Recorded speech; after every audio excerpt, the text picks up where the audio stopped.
Kratom Quitters. Welcome to episode 107 of the Kratom Sobriety Podcast. This is Jacob, and I wanted to welcome you all in, and I hope you're ready for this week's episode.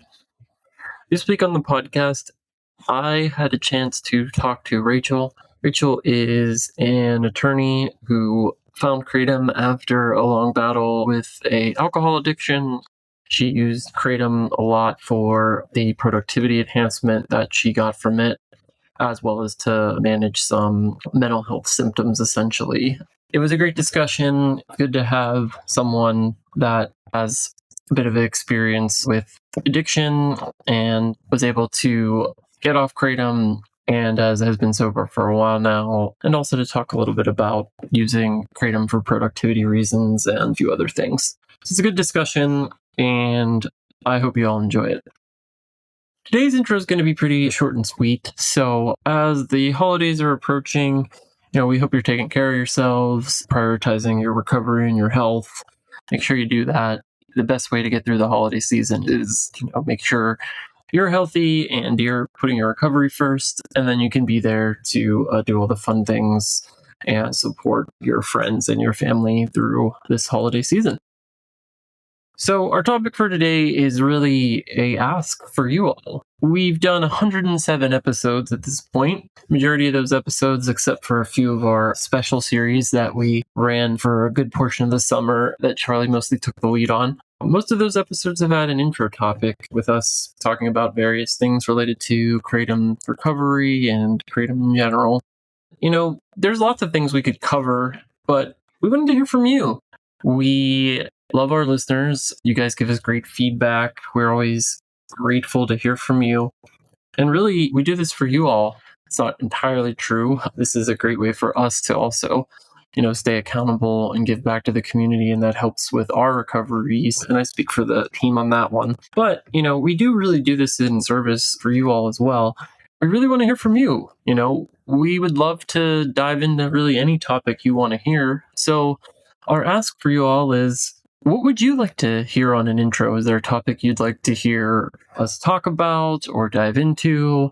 In general, the topic should really just be focused around addiction and recovery, and ideally as closely aligned to Kratom as possible. But, we're happy to deviate if there's some interesting things you want to hear us talk about. Yeah, we'll include our links to our socials and our email and our phone number in the show notes. But as always, reach out to us if you have some topics you want to hear. We'd love to hear from you. We will prioritize those over our ideas and give you the topics you want to hear. So yeah, email us, hit us up on social media, leave us a voicemail, whatever you prefer. Let us know what you'd love for us to tackle in these intros, and we'll go ahead and do that for you. And I think with that, and as I said, it'll be short and sweet. I wish you all a wonderful holiday season and enjoy this upcoming interview with Rachel.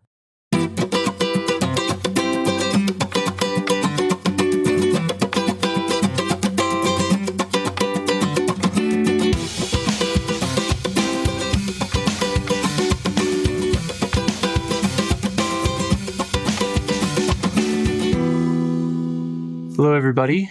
Welcome to the Kratom Sobriety Podcast. This is Jacob, and this evening on the podcast, we have Rachel. Rachel, how are you doing this evening? Doing well. How about you? I'm doing well also. Thank you for asking. So, Rachel, how would you introduce yourself to the audience? Things like your age, profession, location, anything you want to share with us? Okay. Well, I'm 49, although I like to say my last birthday was when I was 48, and not having any more birthdays. I live in Arizona, but I'm really from Kentucky, and we'll be moving back there. We're here temporarily for my husband's job. I'm an attorney, and I have 2 kids and 2 stepkids. Wow, it's a big family. That's cool. Yeah. They're grown. They're grown, yeah. Okay. Yeah. How do you like living in Arizona? I love the weather here. I really do. It's hard to beat. We play golf in the middle of winter. Kentucky has pretty harsh winters, so that'll be hard to go back to. Well, I'm sure there's pros and cons to all that type of stuff. So True. Very true. Well, it would be probably more fun to talk about that, but let's do what we kind of came here to do. So Tell us a little bit about how you ended up on a podcast about kratom sobriety. How'd you first kind of run into it and all that stuff? Well, I'm a recovered or recovering alcoholic. I'd say alcohol was really my drug of choice. And in 2016, I finally went to treatment for my alcohol addiction. And I'm also ADHD. So I was prescribed Adderall. And I think the Adderall to some degree kind of fed into my alcoholism. So when I came out of treatment, I didn't want to take Adderall anymore. Being an attorney and being in court a lot, I'm actually a very introverted person and have a hard time talking in front of people. And so Adderall really helped me with my job. It made me more able to be talkative with people and speak in court. And it also helped me to focus and do my job. So when I got out, I didn't want to go back on Adderall. So I started researching if I could find something natural that would kind of mimic the effects of Adderall. And sure enough, I found kratom. I call it kratom. I know a lot of people say kratom. I've always called it kratom. Me too. So Yeah, I just call it kratom. So I found kratom and I ordered some through the mail, just powder, and tried it. And it actually made me sick immediately, but I felt the effects. And to me, it was like taking an opiate and an Adderall at the same time. okay, how long were you out of treatment before you tried it? Was it rather immediate, or was there like a little bit of time that you were kind of? It was like 2 months after I got out of treatment. Okay. My use of kratom really parallels my quitting alcohol. I feel like I've been on kratom as long as I haven't been on alcohol. Have you had any relapses or anything with alcohol, or have you been off since 2016? Yes, I'm approaching 9 years off alcohol. Congrats. That's great. Thank you. Thank you. I'm approaching 6 myself, but I had a kind of similar story. Took me a little bit longer to find kratom, but I did eventually. It'll get you. It'll definitely get you. All right. Well, how did you find it? You tried it for the first time. You felt a similar effect as an opiate and the Adderall at the kind of a combination drug. How did it go from there? How did you use it? Did it work for a while using it to help with your job, or did you kind of immediately slide into addiction, or how did that kind of work for you? Well, I will say, I keep thinking about this, but I'm not one of those people who was like, oh, I think this is harmless. I knew as soon as I took kratom, it was like I had found a legal drug. That's what I knew it immediately. I was like, okay, I know what this is.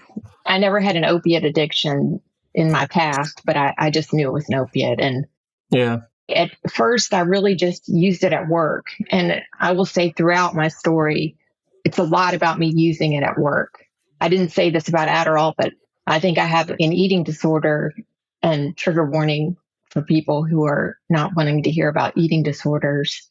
But Adderall used to help me not eat, and kratom did the exact same thing. So I had these two really uses for it. I was using it to help me at work, and I was using it to not eat. I pretty much didn't use it in the evenings. I don't remember in the beginning using it on the weekends. It was like, this is for work. And I did that for a couple of years. And then I started using it on the weekends. I hid it from my husband. I hid it from everyone. And I don't remember the moment when I realized it was a problem. But like I said, I knew from the beginning that I was doing something I should not be doing. Yeah. Yeah. I know what you mean. It was a bit different experience. I won't get into it, but I know exactly what you mean. There's a point where maybe it's not immediate for everybody, but eventually you know what you've gotten yourself into if you have a history of addiction.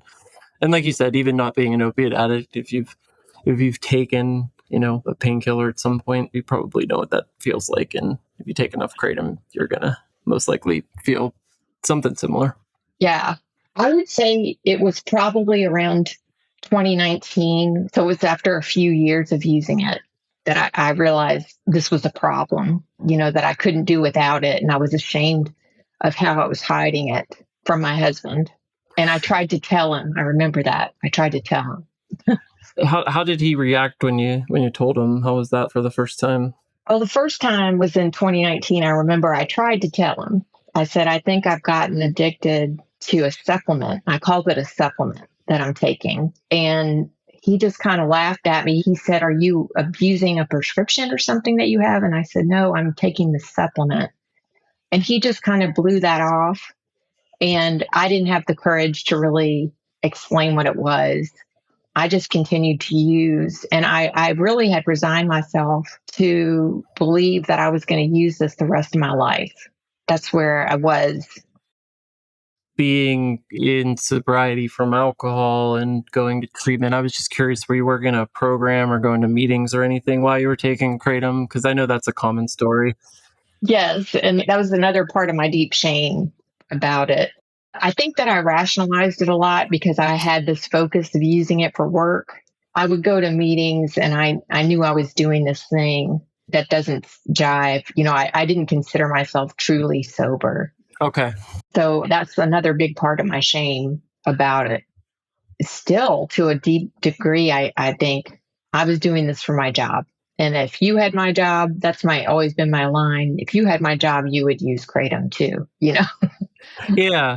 I think that's quite a common story with kratom in particular. I know I worked in tech at the time during the height of my addiction to it, and that was a big reason why I used it too, because it was like, well, I don't drink anymore, and yeah, maybe I'm spending a little bit more money and doing this every day, but my career's going great and all this other stuff. And yeah, I think it can really trap people in that cycle for sure. Yes. What was your amount of usage like? Did you stick to the powder? And when you were using daily and got into like a problem, how much were you taking every day? I went through phases. I always use powder. I did try extracts once. I guess by the grace of God, I didn't have any effect from taking the extract, so I didn't ever take it again. And it sounds like that's a good thing because I guess people get really into the extracts, but it just didn't have an effect on me. So I kept on with the powder. There was a point where I was using a ton. To me, 30 grams Mhm. a day is a lot. And I know a lot of people use more than that, but I was definitely using at least that much. And I would say my use went anywhere from 15 grams a day to 30 to 50 grams a day, and depending on where I was at. Sometimes I would try to really reduce my use of it. And as the years went by, I started developing a tolerance. Yeah. I would research how to make sure your drugs work for you. I would take supplements to try to prevent because it just didn't work on me anymore. And so I would switch strains and I would go through all kinds of backflips to make sure that the product still worked for me. Yeah. Once you get to a certain point with kratom and, well, really any opiate, to be honest, or opioid, you just get to a point where it really only makes you well. Maybe occasionally you'll get a good feeling or here or there, but most of the time, all you're doing is just preventing withdrawal and you're taking it to feel more or less normal at the end. So you tried to tell your husband in 2019, but you kept on using. What led you to, do you think, get serious with kind of quitting, and when about was that? I wanted to quit for years, but in 2023, I actually told my husband really what was happening, that I was addicted to this drug called kratom. I've heard this on the show. You guys talk about people and with addiction problems being married to normal people, normies. And I am totally married to a normie. Even though I'm a recovering alcoholic, I think it's hard for him to understand addiction. So he has kind of a tough love attitude towards it. And so he was kind of angry about it. Of course he was. I've been hiding it for years. Anyway, I tried to quit on my own, just stop taking it. And I'm not somebody who realized, how a lot of people talk about how they wake up in the morning and they realize they're in withdrawal like all the Yeah. time. I've never been a morning person. And so I never feel great in the morning. So I never realized that I was in withdrawal until I started hearing people talk about it. And I was like, oh, yeah, I did have all these symptoms in the morning. But I tried to quit on my own. And it was like I was white knuckling it. And I maybe got 4 days on my own in 2023. And that was my first attempt to quit. And then I just went back on it because of work. Again, I told myself, well, you're going to be using this the rest of your life. For as long as you're working, you'll be using this drug. And didn't think I was going to be able to quit. I think really what led me to decide it was time to quit was I started having this experience where I was using the drug, but I was feeling tired.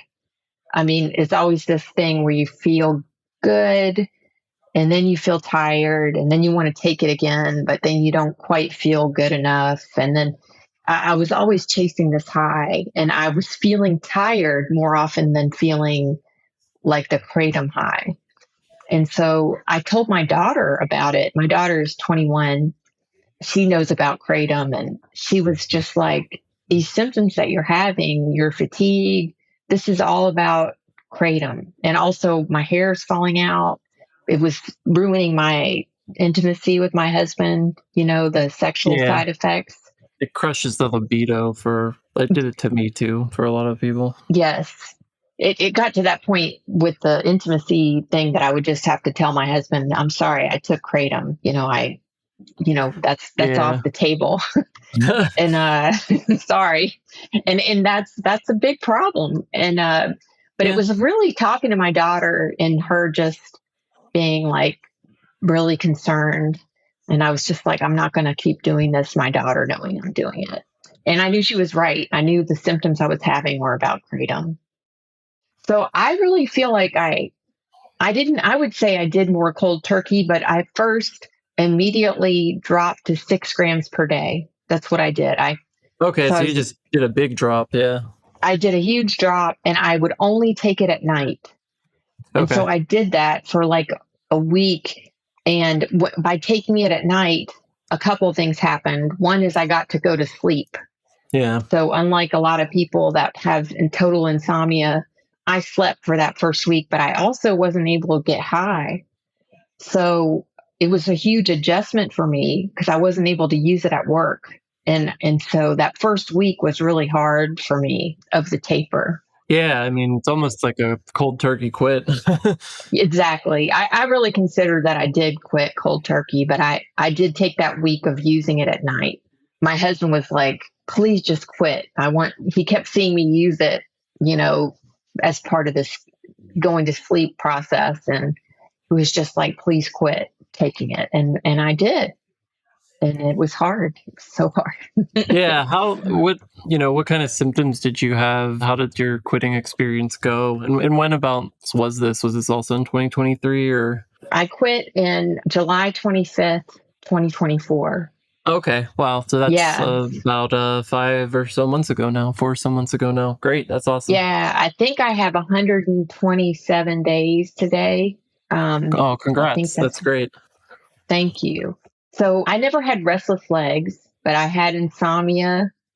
And insomnia was weird for me. It actually wound up that I would wake up at 3 a.m. or 4 a.m. every morning. And that's just how it worked for me. I could go to sleep, but I would wake up, really early. And so I just started going to bed really early. And I had terrible anhedonia, or I'm not sure how you say that word, but that's how I think you say it. I think it's correct. Yeah, I think you got it right. Thank you.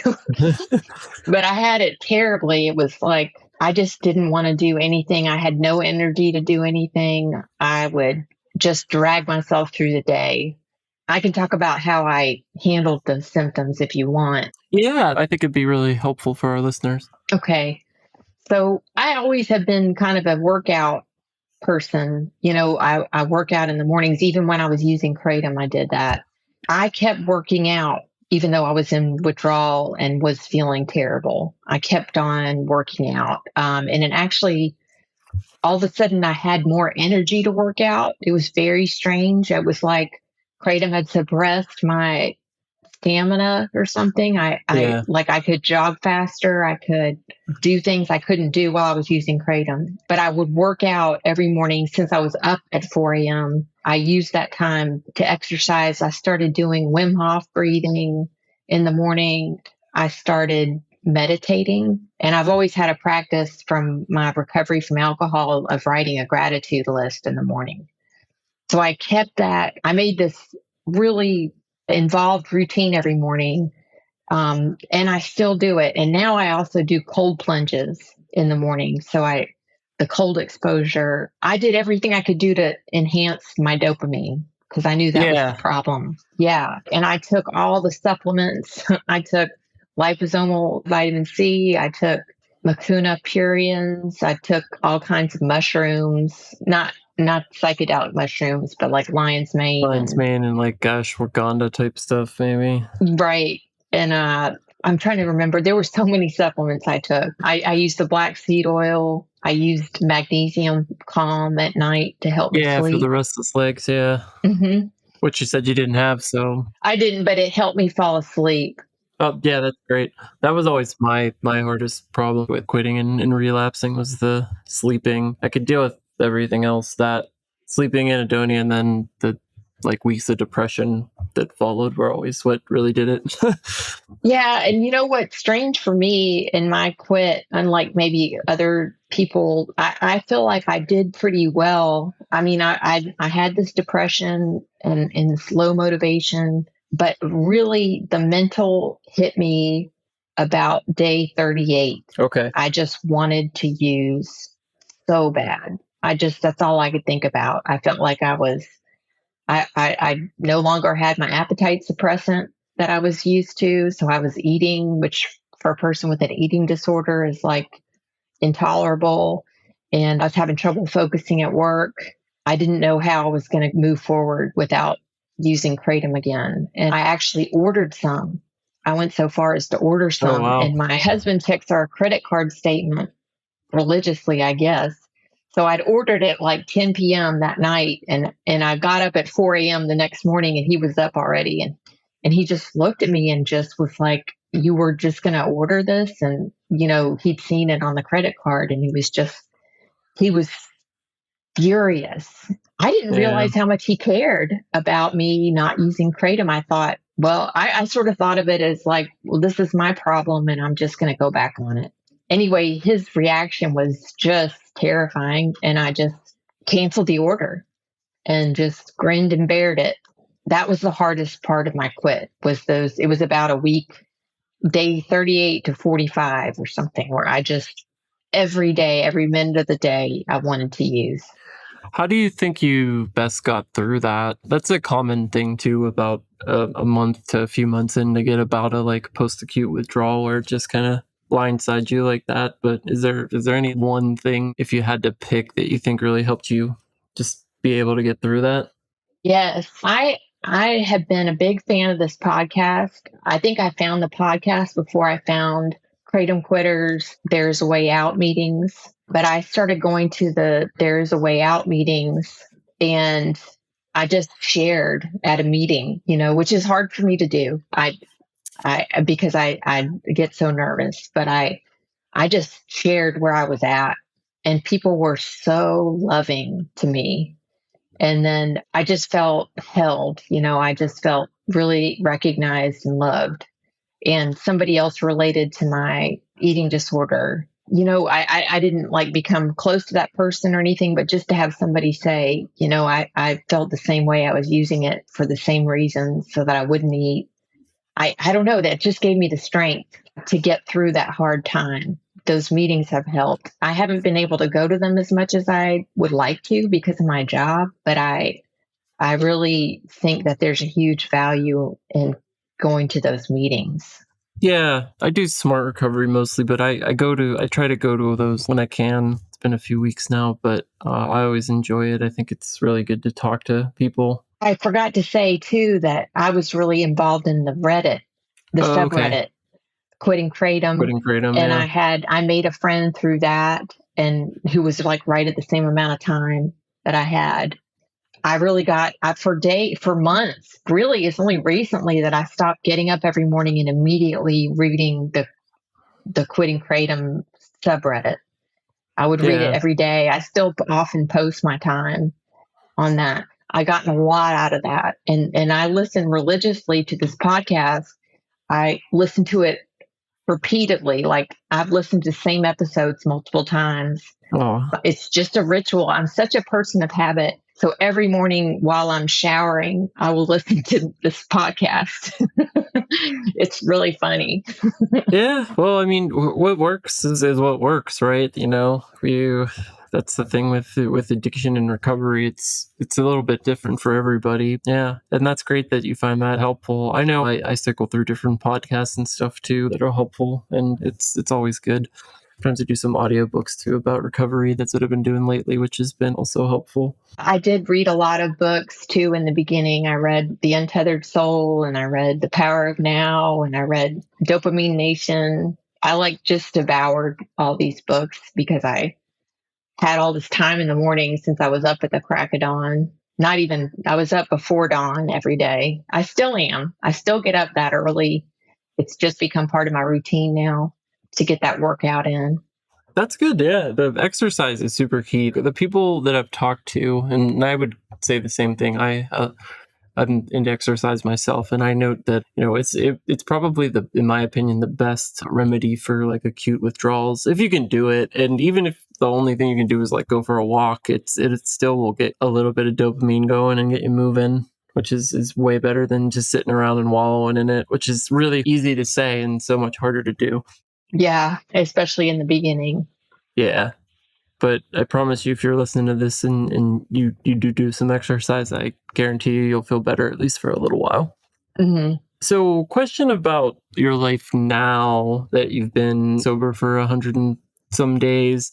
How's specifically, since you use Kratom as a replacement for medication to treat your ADHD and to help with performance at work, how are you doing there now? How's that adjustment been? Well, I should say a while back, actually, I did start using, my doctor put me on a stimulant, but it's a stimulant that doesn't have the same effects as Adderall does. So I never have gone back to Adderall in Okay. that way. So I've been on a stimulant even while I was using Kratom. There's something about using Kratom that enabled me to just sit down and focus and turn out work, which is what I'm paid to do. Really, that's where I have to do those morning things. I will say that I hear a lot of people say, well, I don't know. I have mixed reviews. I have to bill a certain number of hours. I'm a defense attorney. Okay. I have to bill a certain number of hours each day. And I've had a much harder time doing that since I quit Kratom. And that's just the reality of it. I have noticed that I think my work quality has improved, but I don't put out as much work as I used to. And it's something that I've just kind of told myself, my job is not worth my health. Yeah. So if I can't perform at the level that I need to without this drug, then I guess I'm going to get fired. That's my attitude about it. And I haven't been fired. Nothing's come to that. I'm not going to go back on Kratom so that I can continue to be a workhorse. I'm just going to do the best I can do. And that's my attitude every day. I'm just going to do the best I can do. And exercise gives me it's not a bit, it gives me a huge boost in the morning. I'm kind of warm and my body's kind of humming, and I can do some solid work, especially in the mornings. I peter out in the afternoon. Yeah. Other good things have happened though. Like, first of all, I don't have to hide constantly from my husband that I'm high or that there's no more block to our intimacy. When I'm traveling or, when we would take weekend trips, I would always have to be hiding the Kratom and it'd be my suitcase. And then on airplanes, Yeah. the whole drill. So I love not having to think about that. I just went on a 2-week trip and I didn't have to think about Kratom at all.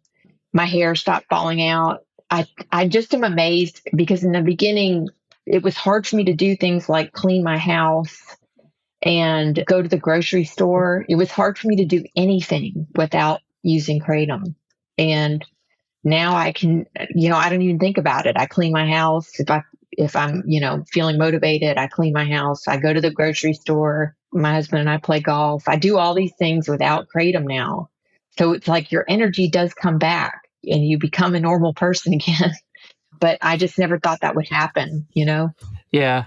It's funny you mentioned the hours thing and not having energy to clean your house and do stuff like that, because I relate a lot to that. I do independent consulting now, but I worked for a firm for a while after I got out of tech. The hours thing was big there, but I just remember like the first couple weeks I had gotten off kratom for after so many relapses, and the one that finally stuck, there's this big old budget report that I had to do, pulling all these hours and running it through all these complicated models, and for the first like 5 weeks, I really not want to do that report, but now it's fine. Yeah, I think I had some successes. Like I get these big writing, like usually appeals. I have these big briefs I'll have to write for an appeal.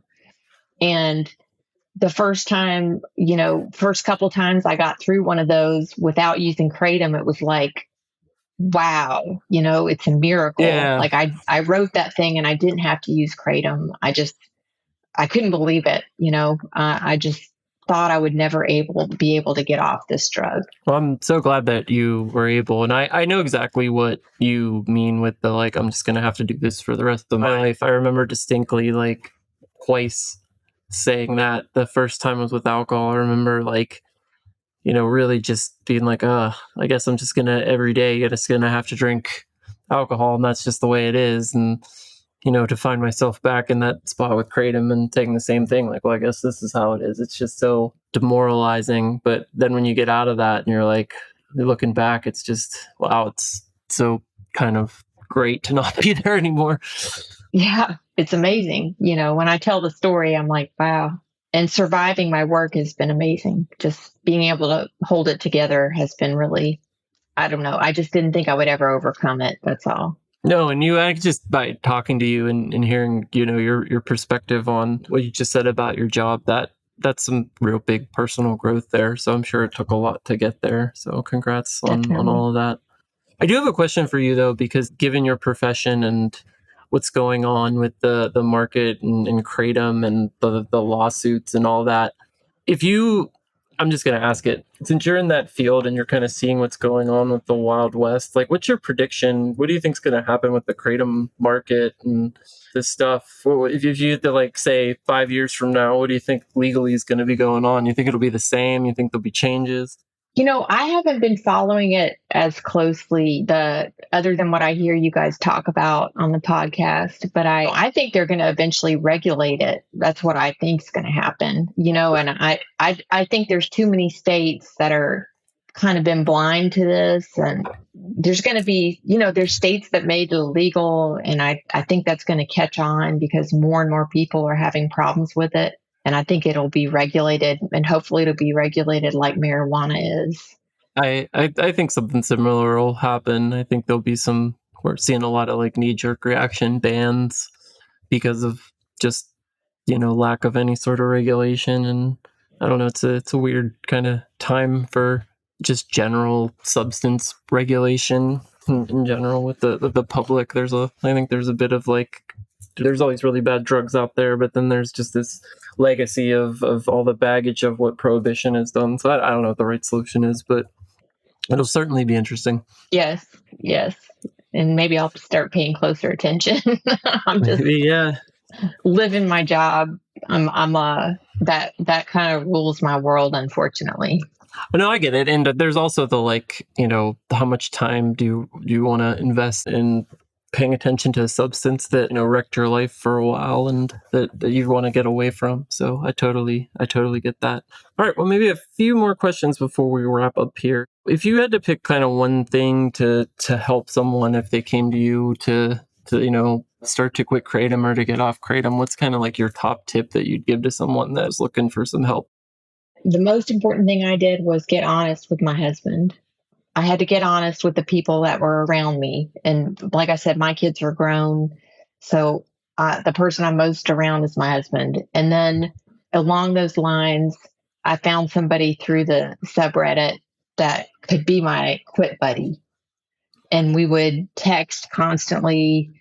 And, we never actually spoke on the phone, but we would text constantly about where we were at and what we were doing. And I needed that support. I can't say enough about my morning ritual and trying to make time to work out and to do all the breathing exercises. Those things still saved my life. But the things that I think helped me really survive the quitting process were being honest with my husband and finding a quit buddy. Awesome. Yeah, that's accountability all the way right there. So, if you're struggling and looking to get started, tell someone. You can't untell people. It's scary, but it's the way you get started on your journey out of the hell that is kratom addiction. Yeah. All right. One or two more questions. If you had all the money in the world and can travel anywhere, you had ample time, where would you like to go and why? I've been there before, but I'd probably go back.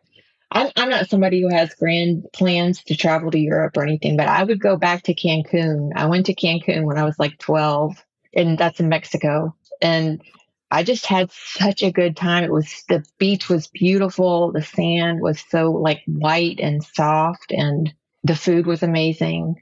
I would go back there in a heartbeat. Yeah, I've never been, but I've been to a couple places in Mexico and I've always enjoyed myself. So, yeah, that's great.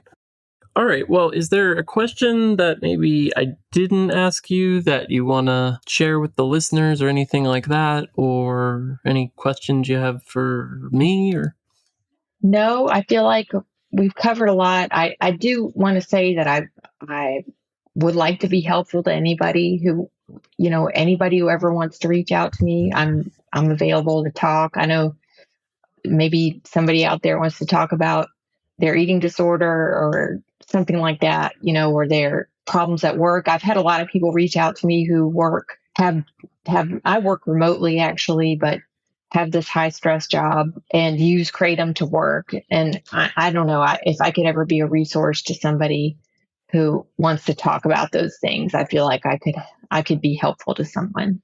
Yeah, most definitely. We do actually, probably more often than maybe listeners would think, do get inquiries from people that want to talk to a guest who they felt their story resonated with or that they could maybe get some help from. So thank you for offering. And yeah, listeners, if there's anything in Rachel's story on those topics or anything that you think she would be able to help you with, or just want someone to chat with about, she's offering. So feel free to reach out and we'll put you in touch.